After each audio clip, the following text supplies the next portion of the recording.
que nous deux dans les pâturages. Tu t'en vas te promener, belle des champs, qu'il est blanc, qu'il est crème ton fromage. Dis, donne-nous-en un peu, belle des champs. Ces rapports au blanc de...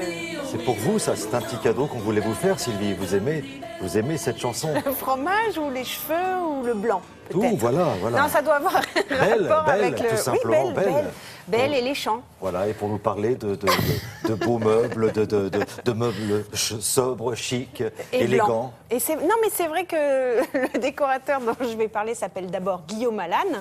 Alors, il fait partie un petit peu de cette génération...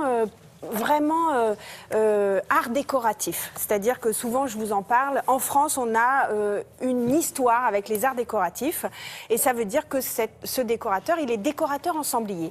Il va penser l'espace dans sa globalité, mais il va aussi penser les meubles, il va penser les couleurs, il va penser à assortir le tout. Alors, il s'exporte très bien, il cartonne même à Londres et il a un showroom à Paris. On y est allé et vous allez voir, je pense que Belle des Champs, c'est ça. Enfin, non, je sais pas. Oui. Regardez. Je viens d'un père architecte et d'une grand-mère antiquaire. Au début, j'ai créé mes propres pièces de mobilier. Et c'est ensuite que les clients m'ont demandé en fait d'intervenir sur plus de choses et élargir, si vous voulez, mon champ de travail.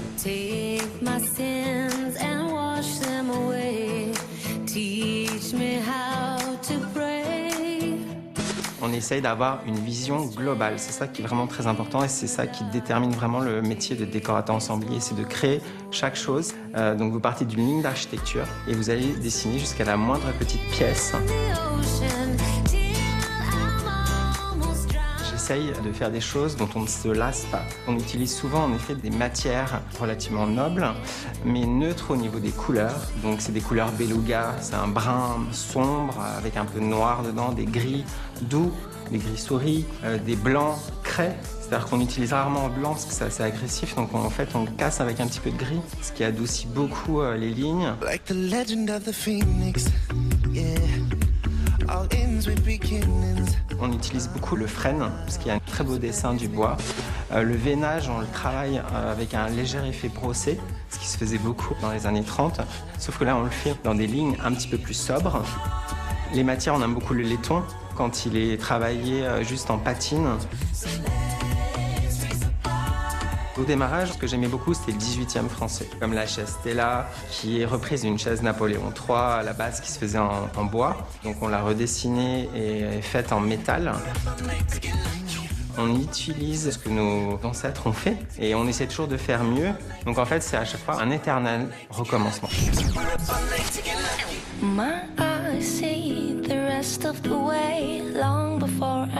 On fait appel à beaucoup d'artisans aussi, c'est très important pour nous d'avoir des personnes qui nous suivent, qui comprennent notre vision et en même temps qui ont une très grande expérience. On fait intervenir des artistes avec qui on partage une vision. Ce sont des œuvres généralement assez monochromes. On a ouvert à Londres un grand bureau d'études où on peut vraiment présenter nos atmosphères. La première chose qui vient à l'esprit des gens, c'est français. Pourquoi? Parce que je pense que le style français est très reconnaissable. C'est quelque chose de très élégant et intemporel.